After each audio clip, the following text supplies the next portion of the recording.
Lors des dernières élections européennes, Rima Hassan a été élue sur la liste de la France insoumise. Nous avons aujourd'hui, en France, une eurodéputée du Hamas à Bruxelles et une porte-parole de l'antisémitisme en France. Vous nous dites ce matin que Rima Hassan est la devrait... porte-parole du Hamas à Bruxelles, porte-parole française du Hamas à Bruxelles. C'est la porte-parole du Hamas à Bruxelles, porte-parole de l'antisémitisme en France. Donc elle est très hypocrite parce que M. Barrot est un des plus soumis aux intérêts atlantistes et aux intérêts américains. Mais oui, mais parce que... Le conducteur de cette interview, c'est soumission. Mais évidemment, absolument. Absolument, vous avez raison, Mme Mabrouk. Le conducteur de ma critique et de mon analyse des dirigeants français depuis des années, c'est la soumission.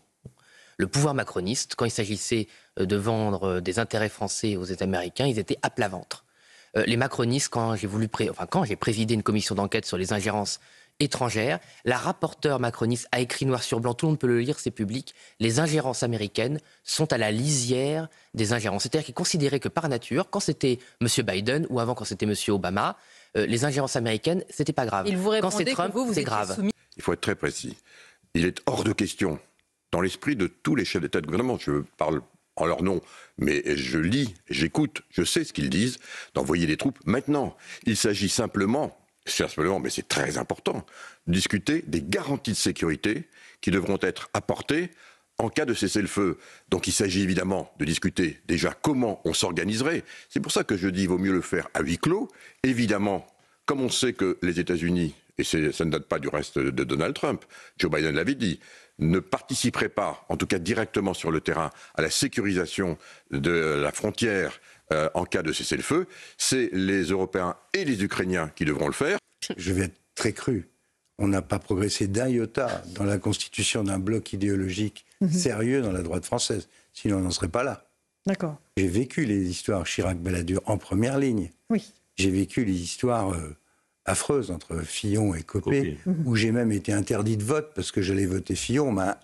J'étais député, on m'a interdit de voter ce jour-là. C'est-à-dire la violence avec les cartes, l'horreur. Ce que je souhaiterais, dans l'intérêt du pays et du parti accessoirement, mais ce qui compte, c'est le pays, mais les partis contribuent à la vie démocratique. C'est écrit en toutes lettres dans la Constitution. Donc moi, je suis, comme M. Massescaron, pour qu'on ressuscite la droite et la gauche en France, sans quoi on est dans la panade. Mais Marine Le Pen, depuis le début, a la même analyse du conflit, de l'agression, de la guerre qu'a menée la Russie contre l'Ukraine. La France n'aurait pas dû abandonner sa voie, n'aurait pas dû être à la remorque des États-Unis. D'ailleurs, je note qu'au début, nous l'avions soutenu. Emmanuel Macron avait essayé de garder une certaine initiative française sur ce conflit, sur cette tragédie, et qu'il a abandonné. Il s'est soumis, comme toujours, parce que certains n'étaient pas contents que la France garde une voie indépendante. Eh bien, nous pensons qu'avoir une voie indépendante dans ce monde pour la France, comme le voulait le général de Gaulle, c'est la garantie pour notre pays de pouvoir être une voie de paix, une voie de construction, une voie avec sa propre autonomie. Et donc, ce à quoi nous ne sommes pas préparés, c'est une responsabilité collective de l'ensemble des Européens, mais qui ne pouvaient pas imaginer la rapidité avec laquelle un gouvernement isolationniste américain pouvait d'un coup dire « maintenant, débrouillez-vous ».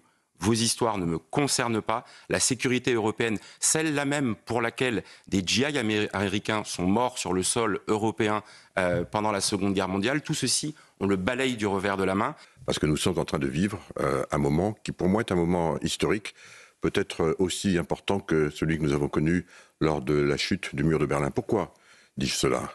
Parce que, pour la première fois depuis très longtemps, les Européens, en tout cas 26 États membres sur 27, se rendent compte qu'on ne peut plus dépendre désormais des seuls États-Unis pour notre sécurité. Je mets le 27e à part, la France, parce que nous sommes un pays doté, nous avons l'arme nucléaire, on est autonome pour notre défense, mais c'est vrai que désormais, il va falloir que tous les pays européens en tirent les conséquences. L'un des plus proches du président de la République est nommé à la tête du Conseil constitutionnel pour les 9 années qui viennent, et une décision du Conseil d'État, où des nominations sont aussi faites au sommet de l'État, confirme la fermeture de 2 chaînes.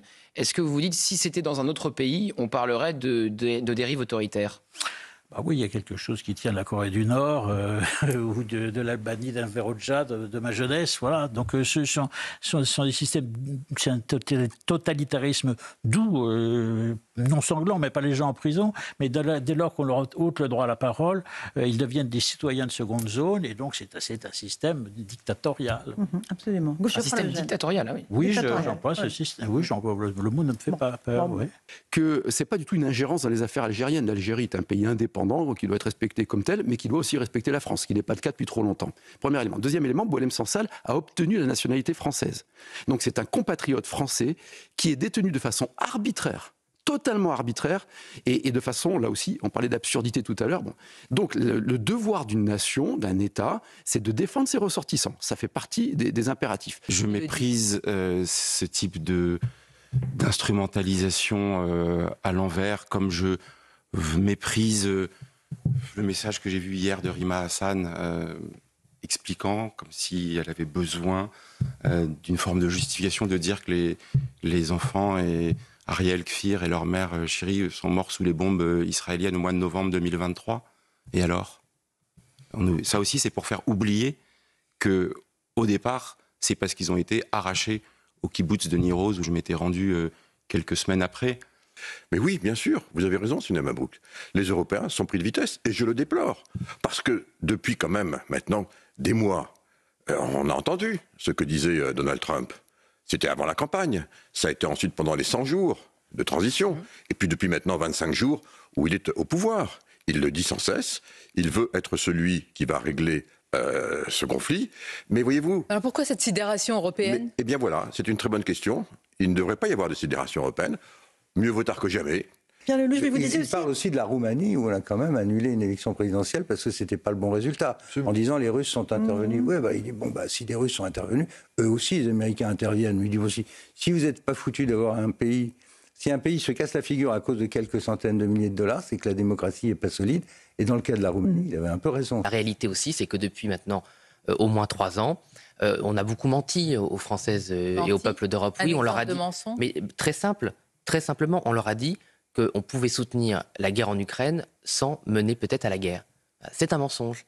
Donc aujourd'hui, quand les Américains ont une position différente, eh bien on se rend compte qu'en fait, l'Ukraine n'a pas les moyens de sa politique. Et c'est exactement ce qu'avait dit Marine Le Pen en disant que si l'Ukraine rentrait dans une logique otanienne, eh bien il fallait en ce cas-là être capable de mener la guerre. Et dire aux Français, on peut se mettre en position de guerre sans aller à la guerre, eh bien c'était un mensonge, mais c'est aussi un mensonge aux pauvres Ukrainiens qui aujourd'hui se retrouvent bien seuls. Aussi victime de cette idéologie qui a dominé les années 80-90, qui est le droit de l'homme, c'est-à-dire qu'on parte de tout individu à des droits, d'abord des droits, n'a plus de devoirs. Ça, c'est merveilleux. C'est parti de là. En réalité, c'est une dissociation de la société qui se produit à partir de là. Parce que dès qu'il n'y a plus d'obligations, si chacun construit son propre système de valeurs, sa propre façon de vivre... Et c'est réversible, ce phénomène-là, ou pas ? Dans l'histoire de France, on a vu des grands renversements, mais à chaque fois, ça s'appuyait sur le politique. Il faut un renversement au sommet. Voilà. La personne qui a l'OQTF, l'obligation de quitter le territoire français, c'est parce qu'elle a commis des actes délictuels. Et vous savez que si vous le mariez, vous ancrez sa présence sur le territoire de la commune où il crée des troubles à l'ordre public. Donc, et cette personne, qu'on vous oblige à marier par la loi, elle-même a une obligation de ne pas être dans la salle de mariage, puisqu'elle a une obligation de quitter le territoire français. Donc vous voyez la débilité, la stupidité de cette chose-là. En tout cas, l'Europe a un rôle central et le président de la République a été, à ce titre et dans le cadre des échanges et des négociations qu'il y a pu y avoir, la locomotive de l'Union européenne. Moi, je pense qu'il a raison de parler comme ça à Donald Trump. Au fond, Donald Trump lui-même parle comme ça. De dire qu'il va parler, on ne sait pas comment il va lui parler, mais en tout cas, il dit qu'il va lui parler comme ça. Avec une forme de franchise, de manière un peu brute. Mais je pense que c'est comme ça aussi que Donald Trump comprend les choses. Voilà. Et sur le fond, je pense qu'il a raison. Les États-Unis n'ont aucune raison de poser un genou à terre face aux exigences de Vladimir Poutine. Aucune.